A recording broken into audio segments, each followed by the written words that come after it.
Halo Sobat Bisa BO, bincang santai bersama organisasi. Bayangkan sebuah mesin besar bernama pemerintahan. Mesin ini akan berjalan efektif hanya jika setiap bagiannya terhubung dengan baik, berputar sesuai fungsinya, dan tidak ada yang bekerja setengah hati. Nah, di balik mesin besar itu, ada salah satu bagian penting yang sering tidak terlihat langsung oleh publik, tapi sangat menentukan bagaimana mesin itu bergerak. Itulah peran biro organisasi. Kita pakai analogi yang lain, misalnya pada sebuah orkestra besar ada pemain biola, drum, piano, dan banyak instrumen lainnya. Tapi tanpa seorang dirijen, suara yang keluar bisa saja berantakan. Begitu pula birokrasi. Banyak perangkat daerah, banyak jabatan, banyak orang. Tapi kalau tidak ada yang mengatur harmoninya, maka yang muncul bukan pelayanan prima, melainkan kebingungan. Nah, di dalam pemerintahan daerah, peran dirijen itu dijalankan oleh biro organisasi.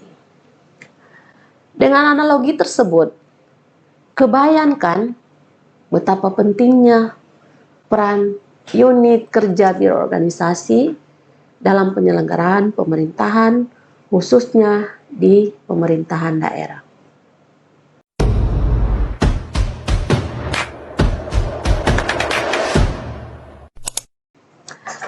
Di episode monolog kali ini, kita akan membahas topik yang menarik, yaitu terkait peran strategis biro organisasi dalam pemerintahan daerah dan kontribusinya dalam mendukung reformasi birokrasi. Bagaimana ia bekerja di balik layar, tapi menentukan wajah birokrasi yang kita rasakan setiap hari. Kita akan membahasnya dari aspek birokrasi, kelembagaan, analisis jabatan, dan beban kerja, evaluasi jabatan dan standar kompetensi jabatan, ketata laksanaan, budaya kerja ASN, akuntabilitas, hingga pelayanan publik. Pertama, mari kita mulai dari reformasi birokrasi. Biro organisasi adalah motor penggerak. Bayangkan, tanpa reformasi, birokrasi bisa berjalan lambat, berbelit, bahkan sulit dipercaya. Peran biro organisasi di sini adalah memastikan bahwa perubahan birokrasi bukan sekedar jargon. Dalam rangka mewujudkan visi Indonesia Emas tahun 2045, reformasi birokrasi dipandang sebagai sebuah keharusan strategis, bukan lagi sekedar pilihan kebijakan.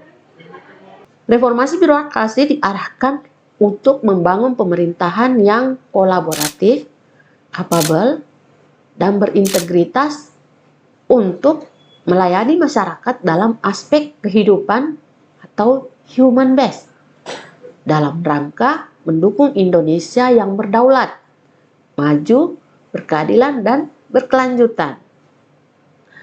Sehubungan dengan hal tersebut, maka biro organisasi memiliki tugas untuk mengawal pelaksanaan reformasi birokrasi daerah. Kedua, kelembagaan. Pernahkah kita mendengar ungkapan organisasi yang gemuk dan tidak lincah? Nah, itu yang ingin dihindari oleh biro organisasi. Tugasnya adalah menata perangkat daerah agar sesuai kebutuhan, tidak tumpang tindih, dan tidak menambah beban anggaran yang tidak perlu. Misalnya, ketika ada tantangan baru dalam pembangunan, biro organisasi meninjau ulang struktur organisasi. Apakah perlu membentuk dinas baru? Apakah lebih baik digabung? Atau cukup diperkuat dengan unit yang sudah ada? Semua dipertimbangkan dengan cermat. Jadi, setiap perangkat daerah benar-benar berfungsi sesuai core bisnisnya. Ketiga, analisis jabatan dan analisis beban kerja. Ini ibarat peta jalan sumber daya manusia. Dengan analisis jabatan, kita tahu apa yang harus dilakukan setiap jabatan. Dengan analisis beban kerja, kita tahu berapa orang yang ideal untuk mengisi jabatan itu. Tanpa analisis jabatan dan analisis beban kerja, penempatan pegawai bisa asal-asalan. Ada jabatan yang terlalu banyak orang, ada pula yang kekurangan. Disinilah Biro Organisasi memastikan distribusi ASN tepat sasaran, sesuai kebutuhan organisasi, efisien, tapi tetap efektif. Keempat, evaluasi jabatan dan standar kompetensi jabatan. Biro organisasi menilai setiap jabatan berdasarkan beban dan tanggung jawabnya, sehingga bisa ditentukan kelas jabatan dan nilai jabatannya. Dari sini lahirlah sistem penggajian yang adil dan proporsional. Selain itu, ada standar kompetensi jabatan. Artinya, setiap posisi memiliki kualifikasi dan kompetensi tertentu yang wajib dimiliki. Jadi, promosi jabatan tidak lagi berdasarkan siapa yang dekat dengan pimpinan, tapi siapa yang paling kompeten. Inilah wujud nyata penerapan sistem merit di daerah. Kelima, mari bicara soal ketatalaksanaan. Ini adalah bagaimana birokrasi bekerja setiap hari. Biro organisasi memastikan tata kelola kerja dibuat sederhana, efisien, dan cepat. Caranya dengan menyusun standar operasional prosedur atau SOP, serta mendorong penerapan sistem pemerintahan berbasis elektronik (SPBE). Jadi, alur pelayanan lebih singkat, lebih transparan, dan tentu saja lebih memudahkan masyarakat. Tidak ada lagi proses berbelit yang membuat rakyat lelah menunggu. Keenam, budaya kerja ASN. ASN bukan hanya bekerja untuk menggugurkan kewajiban, tapi harus berorientasi pada kinerja. Biro organisasi mendorong budaya kerja yang produktif, inovatif, dan melayani. Core values ASN, yaitu berakhlak, menjadi pegangan. Berorientasi pelayanan, akuntabel, kompeten, harmonis, loyal, adaptif, dan kolaboratif.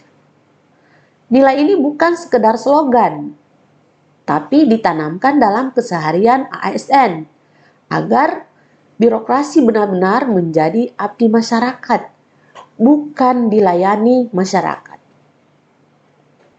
Ketujuh, akuntabilitas. Bagaimana memastikan birokrasi bisa dipertanggungjawabkan? Biro organisasi mengawal penyusunan LAKIP, laporan akuntabilitas kinerja instansi pemerintah. Dengan LAKIP, publik bisa melihat seberapa efektif anggaran yang digunakan, seberapa besar kinerja yang tercapai. Biro organisasi memastikan setiap rupiah anggaran dan setiap jam kerja ASN menghasilkan manfaat nyata untuk masyarakat. Tidak ada yang terbuang sia-sia. Dan akhirnya, semua bermuara pada pelayanan publik. Reformasi birokrasi, penataan kelembagaan, analisis jabatan, tata laksana, budaya kerja, dan akuntabilitas. Semua bukan tujuan akhir. Tujuan akhirnya adalah menghasilkan pelayanan publik yang cepat, mudah, murah, dan berkualitas. Biro organisasi memastikan standar pelayanan yang ditetapkan.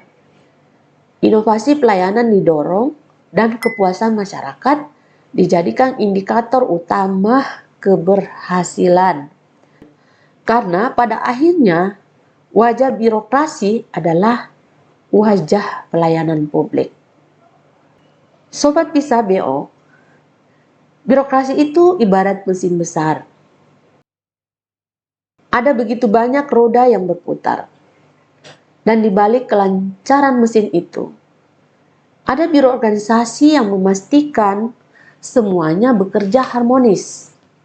Mulai dari reformasi birokrasi, penataan kelembagaan, analisis jabatan, ketatalaksanaan, budaya kerja ASN, akuntabilitas, hingga pelayanan publik. Semua dirancang agar birokrasi tidak hanya ada, tapi benar-benar memberi manfaat. Maka, jika kita ingin birokrasi yang profesional, adaptif, dan melayani, maka biro organisasi adalah pintu masuknya. Ia bukan sekedar unit administratif, melainkan arsitek birokrasi. Dan dari arsitektur yang kuat inilah, pelayanan publik yang berkualitas bisa diwujudkan. Biro organisasi mungkin bekerja di balik layar, tapi hasil kerjanya akan selalu kita rasakan setiap kali kita berurusan dengan birokrasi. Karena pada akhirnya, birokrasi bukan hanya tentang aturan, tapi tentang manusia. Tentang bagaimana pemerintah hadir untuk rakyatnya.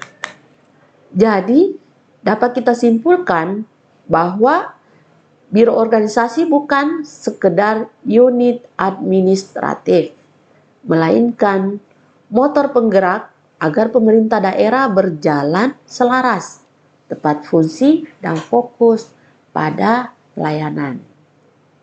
Kalau teman-teman punya pertanyaan, ide topik, atau pengalaman tentang birokrasi, sampaikan di kolom komentar dan jangan lupa like dan subscribe serta nyalakan tombol notifikasinya agar tidak ketinggalan info menarik lainnya. Terima kasih sudah mendengarkan. Sampai ketemu di episode berikutnya. Salam Bisa Beo.